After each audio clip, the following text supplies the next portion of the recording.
Spring on a homestead in northern Alberta is unlike anything I've ever experienced. Winter is still very much here with several feet of snow in some places, but the confusing thing for my senses are the warm days and the dripping sounds of melting ice and snow and those lovely warm winds that bring that scent of fresh soil. At night, this completely changes, and we get freezing temperatures that freeze all of that melting snow, which creates a slick ground cover with pockets of deep muck that make it difficult to walk, let alone haul and split firewood or feed livestock. But I'm seeing that that's to be expected on a still very raw and unfinished homestead. These are issues that I did not consider when we lived in town with paved sidewalks and solid driveways. So, one of the winter things that we are trying to do before the snow completely melts is to clear this pocket of land. Once the snow melts, it becomes super boggy, and we just can't access this area to take these trees down and then drag them out. So Geoff and the kids have been spending as many hours as they can in the mornings when it's still frozen, cutting down these trees, cutting them to length, and then hauling them out and splitting them.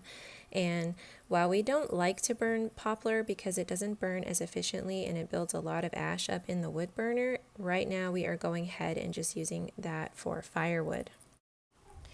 Now, regarding firewood, that made this past winter so much different for us than anything we have experienced so far because we heat our homestead with wood, like many homesteads, and we have a wood boiler that sits outside of the shop and that heats our house and our water. And we've been doing that for a few years. And so we have a pretty good idea of how much firewood that we need to store to be able to make it through the winter. But this year we had the greenhouse and the shop that we were also heating, and we found that we needed to put another layer of roof on the greenhouse just to hold that heat in because we were losing a lot of heat, which meant we were burning a lot more firewood. But the problem with that is that we started to run out midwinter at the worst time of the year. So we had to haul it out to Crown land, which in Canada is public land. And you can get a permit and you can just go out there and cut down dead standing trees. And we found that trees like pine, spruce, tamarack, and birch burned the most efficiently. Before we went out to harvest those trees, Geoff was needing to get up throughout the night and refill the wood burner, and he was also having to clean it out a lot because poplar just doesn't burn that well. But when we started harvesting these woods, we found that he could burn for we could burn for longer periods of time, and it burned a lot more efficiently, so we weren't cleaning the wood burner out as much. And that was a really neat lesson to learn, even though it was learned under a bit of stress. I'm really glad that we went through it. And it was really interesting getting out into the forest here in midwinter with the snowfall and just the beauty of being out there, and all the things sort of, working through myself personally being out there because in many ways I'm still very much afraid of the wildlife here. I grew up in the suburbs and more specifically on military bases that were, completely fenced in the lower 48. I didn't grow up with grizzlies and cougars and things like that, especially not grizzlies. And I never remember even having any sorts of fears about, running around, even if there was like a little pocket of woods on a military base. You're completely fenced in and everything is just sort of a bit more, manicured. But I never imagined that I would grow up and raise my kids in this still very wild and raw and beautiful landscape. And I really experienced that this past winter, getting out into the woods and doing this really hard thing with Geoff and the kids, cutting these huge trees down and then cutting them to length and then splitting them and, filling the trailer and bringing that home and filling the woodshed. And that might not be a big deal to some people. That might be something that some people are really used to doing. And that's really cool. But I just wasn't used to doing that. And it took a lot of mental, emotional, and physical energy for me to get out there and work, even when I felt fear. Something else that I really love about the longer days and warmer days is that our chickens really start laying. And I didn't grow up on a farm, I didn't grow up with chickens. So every year, that novelty of going into the chicken coop and gathering a ton of eggs, it just never wears off for me. I absolutely love it. Chickens are not just something that I want to raise for eggs, but I'd like to learn how to raise them for meat. And I also love the fact that we put everything into their run.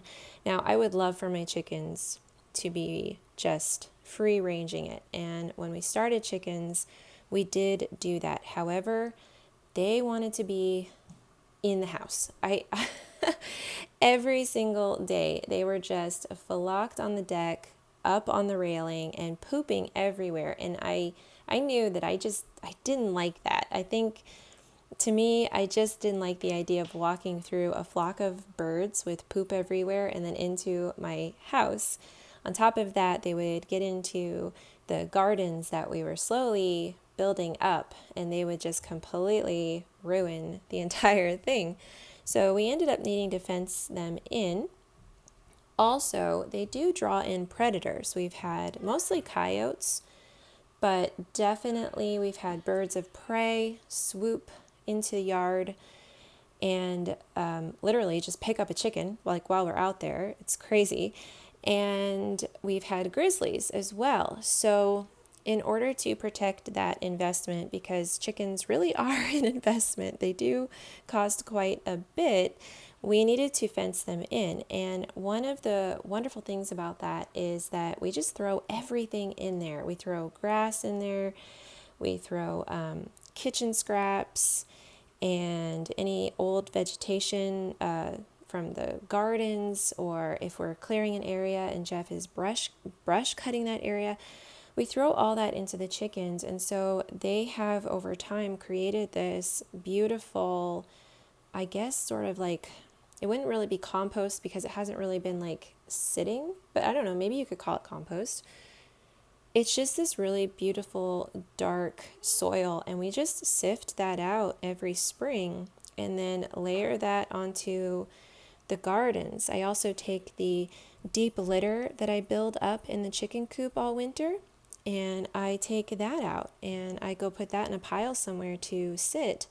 And then in the fall, I just go and lay that out onto the garden to settle for the winter and nourish the garden for the following year.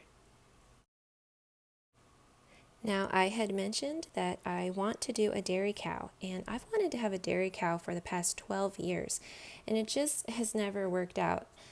All of these things, homesteading, self-sufficiency, growing your own food, they're all so great. However, they are quite an investment of time and money. Anybody who's done this, you just come to realize that sometimes it can become a money pit, especially if you're buying raw land and you're clearing it by hand and you're building everything on your own, because that's just your reality. And I know that that's a lot of people's reality. So it can't just happen quickly. And I've learned a lot of these great lessons over the years because I just thought, oh, we're just going to get a homestead, we're going to get chickens, we're going to get cows, I'm going to do all those things that I want to do.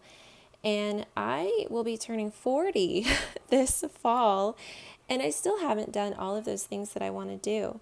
And I've really had to come to a place of peace and rest. And I do trust in the Lord doing these things. And that's just my personal faith. And something I have felt like He has said to me over the years is, put that thing you want in its place. It isn't the forefront of what I want you to do or need you to do right now. put it in its place. It should not be controlling you. It should not be your main desire right now. It doesn't mean that you're not going to have it. It just means that right now the answer is no. And I'm also trying to come to a place of peace where if the answer is forever no, can I be okay with that? That aside, I still am dreaming of doing a milk cow this year, but that requires building a small milk parlor, especially for those cold winter milkings, clearing more land, leveling that land, and then planting pasture. But one of the really neat things that Geoff and I have been trying to figure out is how do we make this more efficient? Because, like everybody knows, we all only have so much time in a day. And I used to get up and try to do everything. And by the end of the day, I was so discouraged and so tired. And I honestly just felt like I was spinning my wheels. I did not feel like I was actually getting anything done. And I think that can resonate with a lot of people. Maybe pretty much everybody can relate to that. So I started realizing that whether I liked it or not, I needed to learn how to streamline and choose what was the most important thing. And I am still trying to figure out that balance. But one of the things regarding having chickens and a dairy cow is I did own a dairy cow for a very short time. It was about 18 months.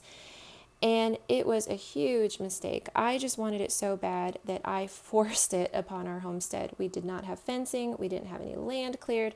I was having to move the cow around the homestead every day, and that was a huge disadvantage because she had a bit of an attitude and it took me forever to move her around. I was also afraid of getting outside by myself and coming face to face with a grizzly bear. So that all of that just zapped my energy. And I came to a place, I had my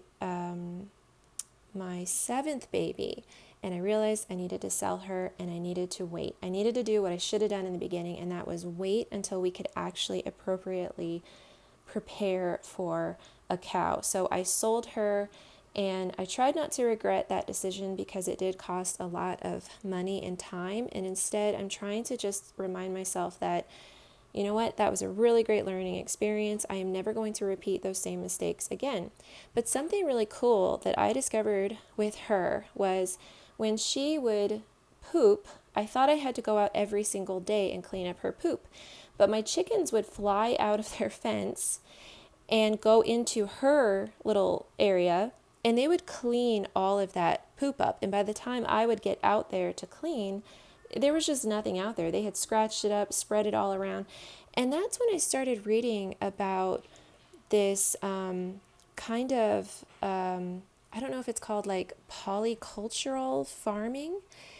And it's just where you have different types of animals in one space because they have a symbiotic, I guess, relationship with each other. So the chickens can eat whatever isn't digested in the cow poop. They can also digest and handle certain parasites and get rid of those parasites that the cow can't. And then furthermore, they're spreading it all around, which is then refertilizing the soil. And then having the cow out there, the cow is breathing carbon into the soil, and we lose so much carbon in our soil through tilling, and that really affects growth. So having a cow breathing its carbon into the soil and having it stay in the soil is creating this lush green area. Learning about that, I decided that we are going to move our chicken coop, move the fence that's up. We're going to just get rid of it because it's just not great fencing after all these years with our harsh winters. It just hasn't held up well. And we're going to actually properly fence an area. And in that area, I'm going to have my milk cow and my chickens. The chickens will have their coop there so they can go in and lay eggs. And then the cow will have its shelter, and I'll have a little milk parlor over there. And then we can also roll in round bales because we will need to feed round bales throughout the winter. I'm also wondering if by setting this up, if I can actually go without buying grain for my chickens. Because I have wondered if maybe the grain I've been buying isn't really that healthy. Maybe it contains glyphosates and pesticides and things like that, because I can't find organic grain in my area. So I've been wondering, can I just feed my chickens from my greenhouse and my acreage and my cow? And of course, they would eat the grasses and the hay and that pasture. So that has been a really cool realization and something that I'm so thankful that we realized before we started setting these permanent places up, because the beauty of things not being fully developed out there is that it's going to be so much easier for us to set up something more like that kind of, symbiotic relationship that we want to do out there. So this takes me to this part of the video that I really wasn't sure about sharing, but I decided to go ahead and leave it in. And that's what I'm doing right here. We took on this idea of preparing in a time of plenty. We have never really had a whole lot of extra income. We have, just like most people, had the amount to pay the bills, which has been, super fortunate. But when Geoff was working a managerial job, he was actually making some really good money. And we took this lesson from his grandparents. His grandfather was a commercial fisherman off the coast of Maine. And when they had their good work in time of plenty, I heard this story from my in-laws. They would take that and put it into food, and they would stock up their pantries so that they had that food in a time of lean.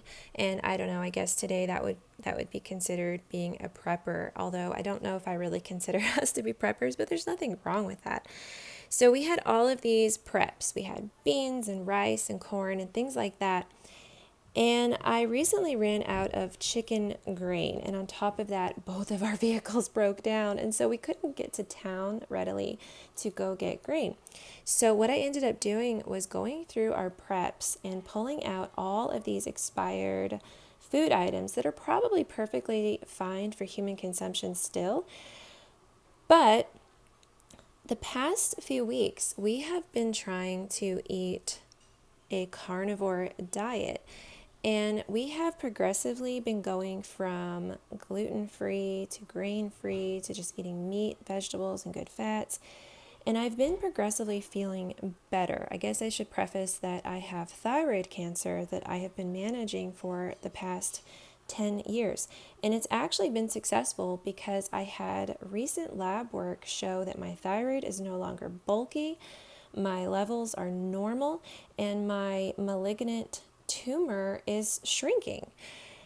And I'm always interested to see if I can take that healing a little bit further. So I've been hearing about this, eating meat. And it seems like maybe that's a new idea today, but when I was researching it, I found that this actually was something that became really popular. I think it was in the 70s when people were trying to heal gut and immune issues. They were eating a lot of meat and finding that it was working.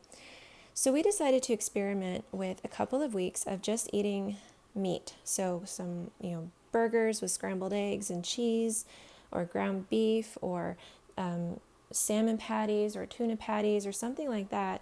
We just tried to serve it in a different way, making like maybe a creamy cheese sauce or something like that.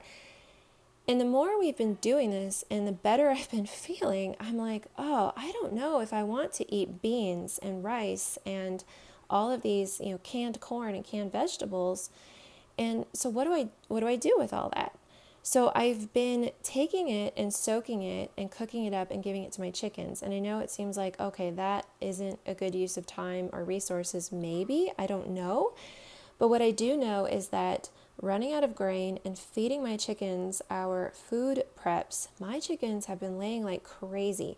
Not only that, but their yolks have gone from that pale, just it doesn't look like there's anything in it, that egg, to this dark, gorgeous orange color, which is why I am going to continue just feeding them from our preps. And I'm also saving some of the dried beans from our preps because I'm going to go ahead and plant those in the garden this year, because I was thinking, if I can store this amount of dried beans for us to eat, what can I store to supplement my chickens' feed in the winter, especially if they're already out there with the cow and they're grazing, they're eating, the hay with all the seeds and leaves and greenery in that, and they're going through the cow poop and they're eating our kitchen scraps. What if I'm also tossing some beans out there just for filler and protein, or rice or something like that? So I don't know how that will sound to most people. It might sound utterly ridiculous, but you know what?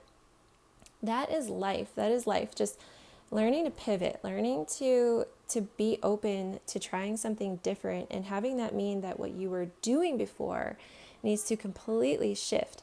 And just for us, trusting in the Lord, trusting that I think, nothing phases him, nothing intimidates him, nothing is a shock to him. So having, suddenly, having a major health issue and learning about food and eating differently, and then deciding that you can't tolerate another food. I don't think any of that is strange to him, and I don't think any of that is wasteful to him. I think he can always find ways to help us use the resources that he blesses us with, so that we're not wasteful, and that we are just ever present and ever mindful of his still small voice in our lives, directing us in these little and big ways. So I just wanted to share that, because that's a part of the homestead. That's a part of what we're doing, a part of how we're trying to feed our livestock, which right now it's chickens, so that they give us healthy food in return. My baby, who is 9 months now, almost 9 months, is starting to eat solids, and I'm still nursing her, but I'm just starting her on some foods. Now, when I had my first baby, I did everything that the doctor told me to do. I just gave her like brown rice cereal and mashed bananas, and I made all the fancy fruit and vegetable purees and things like that. And I also did that with my second, but by the time I got to my third baby, I started reading about Weston A. Price. I don't know if that name is familiar to anybody, but basically he studied all of these traditional cultures and their diets, and he found that they had really healthy teeth and really wide jaws that could accommodate all of their teeth. They didn't have all of the typical issues that we in the West tend to suffer from. And he found that it was due to their diets that were rich in fat-soluble vitamins. So these fat-soluble vitamins would be in things like pasture-raised egg yolks and grass-fed yogurt and grass-fed milk and butter. So since my third to fourth baby, I've just been starting them on some mashed up egg yolks with butter and a little bit of salt, specifically sea salt or Himalayan pink salt, a little bit of yogurt. I don't really have them drink milk at this point because they're still nursing, but I think this is why it wasn't so weird for me to consider taking myself and my family back onto this diet, because what I realized was that, hey, I started all my kids out, most of my kids out, on what would be considered a carnivore diet, and I just didn't know that that's what it was because I had never heard of it before. So is it really a huge stretch for us to go back to that and just remove these carbs and vegetables and just see how we feel? And I don't know, maybe we end up adding those things back in, but for right now, I'm really enjoying experimenting with it, and I'm just shocked at the way that I'm feeling just better with my digestion, less foggy thinking, a little bit more energy, although I'm still not getting a full night's sleep because I'm up with my baby. But I think as I get more sleep, I'll be able to tell a little bit more how the diet is working for me.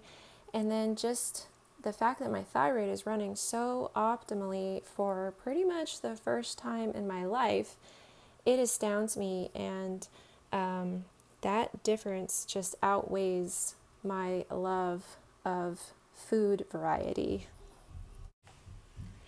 Something too with eating like this is it's something that we could actually produce in our harsh climate. I've spent so many discouraging years trying to grow enough food for our family and to justify buying all the canning supplies and a canner so that I could put food away. And I still love the idea of canning. We have some fruit trees that we've established. We have some that are wild, like Saskatoon berries. And I'm thinking I'm still going to take the time to harvest those this fall and maybe make some syrups and can them so that I can make some second ferment with kombucha or make some water kefir. And I would love to share that too, because those are just great replacements for soda. And I sometimes just love having something a little bit sweet and bubbly with our meals. So I'm still thinking about doing that kind of canning, but getting a pressure canner and doing all those things that I really wanted to do, again, spend money that I didn't have in order to set myself up to do that when I wasn't actually growing enough to justify it. It's just a really good time for us to learn something, a new way of eating, because we can actually produce eggs and milk and cheese and butter, and we hunt. And all of that is a lot more feasible in our very difficult, harsh zone 2B climate. So I'm going to wrap up the video here, and I'm just going to mention that this beautiful, delicious carnivore custard that Geoff is making, he has taken a few different recipes and a few different techniques and mashed it into this gorgeous, lovely dish. And you could actually add some sugar to it or some kind of sweetener to make it into sort of like a custardy cheesecake. You could also put take some heavy whipping cream and whip it up into whipped cream. So it could be a dessert, or it could just be like a side savory dish. And I'm going to put that recipe in the description of this video. I hope you gleaned something from this video, and if you're interested to follow a homesteading, grow your own food and possibly carnivore healing lifestyle, I'd love for you guys to join us in the future. And thanks for watching. Until next time.